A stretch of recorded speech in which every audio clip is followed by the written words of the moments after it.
¿Cómo están? ¿Qué tal? Vamos a desarrollar en esta oportunidad un nuevo tema en el curso de álgebra. El tema es logaritmos 1.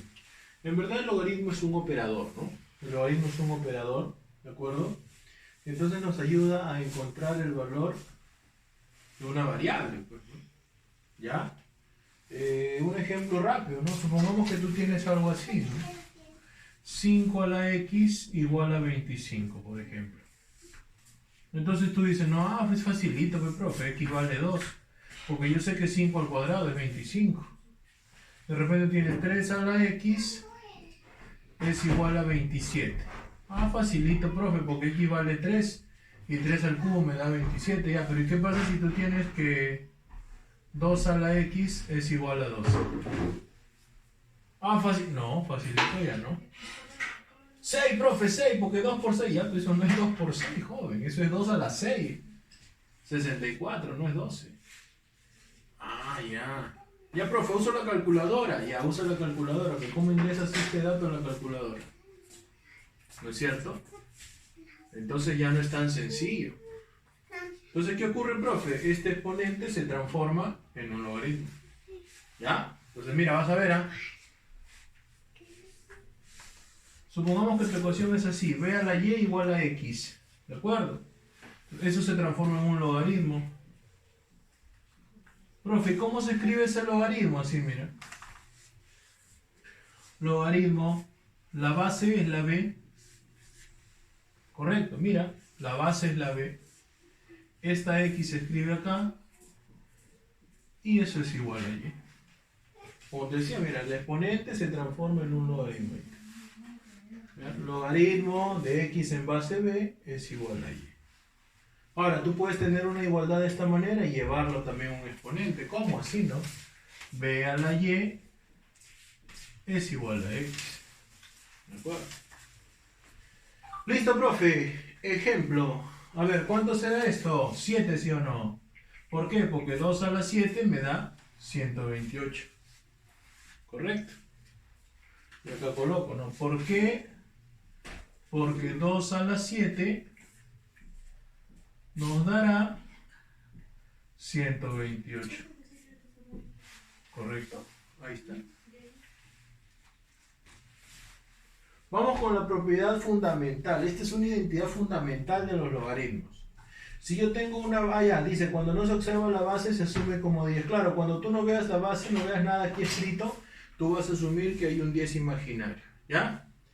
Ahora, hay algunos logaritmos que trabajan con una base e, por ejemplo, ¿no?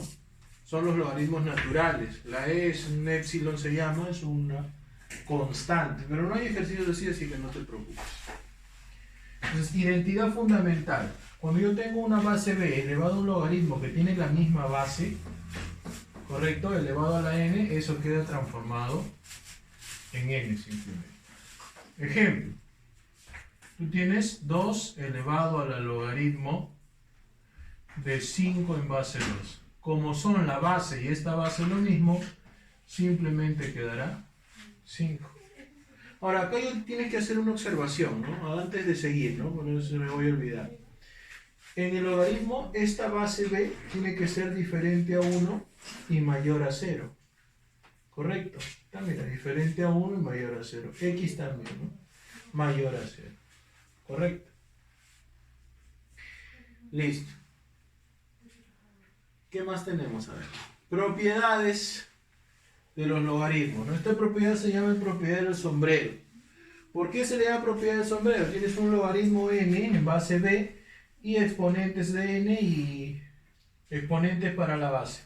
Entonces se dice sombrero porque esta d pasa adelante como numerador y esta c pasa aquí abajo como denominador. Entonces te queda algo así. D sobre C por el logaritmo de n en base b. Se llama propiedad del sombrerito. ¿No es cierto? Y acá te he puesto un ejemplo, ¿no? Logaritmo de 125 en base 25. Entonces yo acá escribo logaritmo. El 25 lo escribo como 5 al cuadrado. El 125 como 5 al cubo. Entonces yo digo, este 3 pasa adelante, este 2 pasa abajo y te va a quedar logaritmo de 5 en 5. Y eso acá falta hacer esa observación, ¿ya? Como este 3 pasa acá adelante y este 2 pasa aquí adelante, te va a quedar logaritmo de 5 en 5. Y logaritmo de 5 en 5 es 1. Esto es para tu libro. Logaritmo de n, la base y n son iguales, entonces el resultado es 1. Por eso acá te queda solo 3 medios. ¿Ya? Con operaciones, ¿no? Profe, ¿qué pasa si yo tengo logaritmo de x por y a una base b? Tú eso lo puedes descomponer. ¿Cómo? Así, mira. Logaritmo en base b de x más logaritmo de base b en y. ¿Qué, profe? El producto de acá se transforma en una suma así, en exponentes, pues.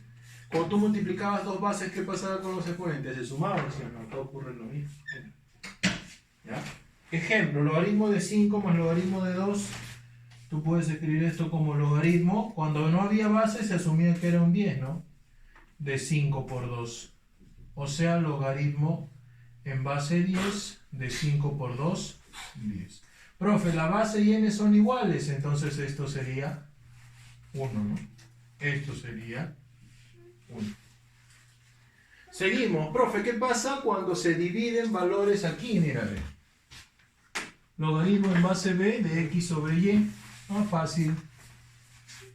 Quedaría logaritmo de x en base b menos logaritmo de y en base b. ¿De acuerdo?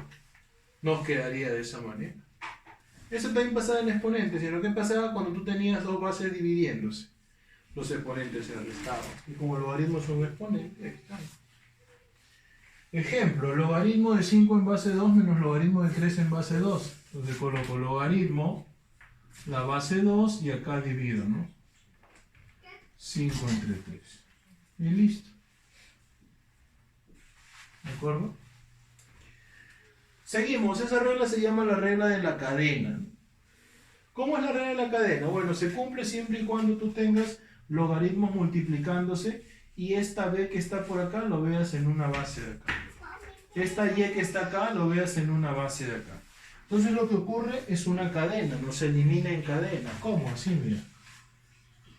Así y así. ¿Y qué cosa me queda? ¿O qué cosa te queda? Logaritmo en base x de c. ¿De acuerdo? Y acá hay un ejemplo, mira, a ver. Logaritmo de pi en base 2 por logaritmo de e en base pi por logaritmo de 16 en base e. ¿Qué ocurre acá? Y solo te queda logaritmo de 16 en base 2. ¿Cuánto es eso? 2 a la cuánto me dará 16. A la 4. ¿No? Vamos ahora aquí, mira, esto se le llama cambio de base. Supongo que tú tienes el logaritmo de una base b, logaritmo de b en base x, suponiendo. Pero tú quieres hacer que aparezca una nueva base, una base m que tú quieres. Entonces tú puedes hacer esto. Colocas acá logaritmo de b, logaritmo de x y vas a escribir la base que tú quieres colocar. La que tú quieras, ¿ah? De repente el problema merita que pongas una base n, pones acá. A eso se le llama cambio de base.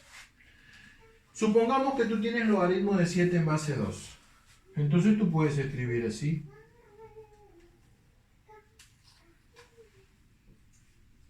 Logaritmo de 7, logaritmo de 2 y una base que tú quieras. Ponte que tú quieras la base de 3.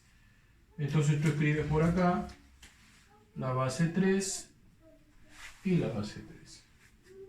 Aquí hay una observación, jóvenes, mira, por acá te pongo un ejemplo. Supongo que tú tienes el logaritmo de 5 en base 3. ¿Qué pasa si tú quieres cambiarle las bases pero solo de posición? Allá, entonces tú escribes el 1 arriba y abajo escribes logaritmo de 3 en base 5. ¿Correcto? Claro, profe, ¿esto proviene de aquí? Claro, claro. ¿Y cómo proviene? Arriba escribo logaritmo de 5 en base 5 y abajo logaritmo de 3 en base 5. Y tú sabes que 5 en la misma base sería 1, pues es 1 sobre logaritmo de 5. Pero claro, como caso práctico, cuando tú quieras cambiar el orden, simplemente colocas el 1 y abajo eso. Por último, antilogaritmos. ¿Qué es un antilogaritmo? Bueno, un antilogaritmo simplemente es la base elevado a dicho número, ¿no? Un antilogaritmo de b de x en base b simplemente es b a la x. Nada más. A ver, profe, ¿cómo sería antilogaritmo de 2 o de 5 en base 2? 2 a la quinta. O sea, 32. Profe, ¿y el cologaritmo qué es? Bueno, el cologarismo es el negativo del logaritmo de n en base b. Algunos lo escriben de otra manera, ¿no? Algunos lo escriben de otra manera. Profe, ¿cómo lo escriben? Como logaritmo, por ejemplo, algunos logaritmo en base b de 1 entre n. De esta manera, ¿no? Que equivale a lo mismo, ¿ya? Un ejemplo ahí podría ser, ¿no? Cologaritmo de 2 a la 6. O uno más bonito, ¿no? Porque tenga... A ver. Te ponen cologaritmo de 2 en base 16. Ya, profe, en 4 no haya mucho, dice ya, ahí te encuentras. Entonces eso es equivalente a que tú escribas menos logaritmo de 2 en base 4. 2 a la cuánto te da 4? A la 2. Pero como tiene un menos adelante, ahí se coloca el menos. ¿De acuerdo, muchachos? Entonces esa es la parte teórica de lo que es logaritmos. Nos vemos en un toque para ver ejercicios. Cuídate.